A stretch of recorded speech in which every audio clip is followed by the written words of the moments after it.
সুপ্রিয় স্টুডেন্ট, আপনাদের প্রত্যেককে আবারও ওয়েলকাম জানাচ্ছি আমার YouTube channel A to Z learning জোনে। আজকের ভিডিওটা খুব গুরুত্বপূর্ণ তাদের জন্য, আপনারা যারা কল্যাণী ইউনিভার্সিটি থেকে ডিস্টেন্সে মাস্টার্স কোর্স করছেন এমএ এবং এমএসসি ফার্স্ট সেমিস্টার 2024-এর যে এক্সামিনেশন ফর্ম ফিল আপ সেটা কিন্তু শুরু হতে চলেছে 13/6/2025 থেকে এবং সেটা চলবে 19/6/2025। অর্থাৎ তারা এক সপ্তাহ কিন্তু টাইম দিয়েছে এক্সাম ফর্ম ফিল আপের জন্য। তাই আপনারা অবশ্যই এক্সাম ফর্ম ফিল আপটা করে রাখবেন।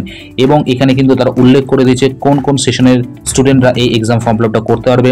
সেক্ষেত্রে সেশনটা উল্লেখ করা আছে 22 থেকে 24, 2022-24-এ দুটো সেশন আছে, এটা নভেম্বর সেশন এবং এটা মার্চ সেশনের জন্য।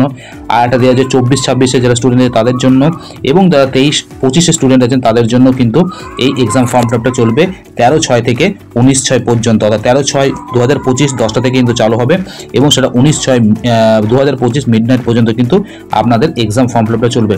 এবং এই এক্সাম ফর্ম ফিল আপের জন্য তারা একটা পোর্টাল কিন্তু তারা উল্লেখ করে দিয়েছে, আপনারা নিশ্চয়ই দেখতে পাচ্ছেন এই মুহূর্তে আপনাদের মোবাইল স্ক্রিনে।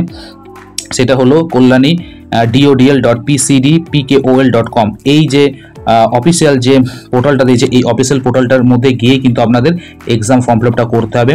এবং আরেকটা গুরুত্বপূর্ণ বিষয় আপনাদের বলে রাখি, এই এক্সাম ফর্ম ফিল আপ করার সাথে সাথে কিন্তু আপনাদের অ্যাডমিট জেনারেট হয়ে যাবে। অর্থাৎ অ্যাডমিট কিন্তু আপনারা তখনই ডাউনলোড করে নিতে পারবেন এক্সাম ফর্ম ফিল আপ হওয়ার সাথে সাথে। এবং সেই অ্যাডমিট ডাউনলোড করার পর কিন্তু সেটা আপনাদের প্রিন্ট করে রাখতে হবে। পরবর্তী সময় যখন আপনাদের এক্সাম স্টার্ট হবে তখন কিন্তু আপনাদের অ্যাডমিট লাগবে। তাই এই বিষয়টা জানানোর জন্যই আজকে ভিডিওটা করা। যারা DODL থেকে অর্থাৎ কল্যাণী ডিস্টেন্স থেকে যারা MA/MSc করছেন তাদের কিন্তু 13/6/2025 থেকে 19/6/2025 পর্যন্ত আপনাদের এক্সাম ফর্ম ফিল আপ কিন্তু চলবে। যারা ফার্স্ট সেমিস্টার বা পার্ট 1-এর যারা স্টুডেন্ট আছেন, কোন কোন সেশন উল্লেখ করে দিচ্ছে 24 থেকে 26, 22-24 এবং 23-25-এ যারা স্টুডেন্ট আছেন অবশ্যই তারা কিন্তু এই এক্সাম ফর্ম ফিল আপটা করে নেবেন এবং সেই সাথে কিন্তু অবশ্যই অ্যাডমিটটা ডাউন করে রাখবেন। আজকের ভিডিওতে এটাই বলা ছিল। প্রত্যেকে সুস্থ থাকুন, ভালো থাকুন, বাই।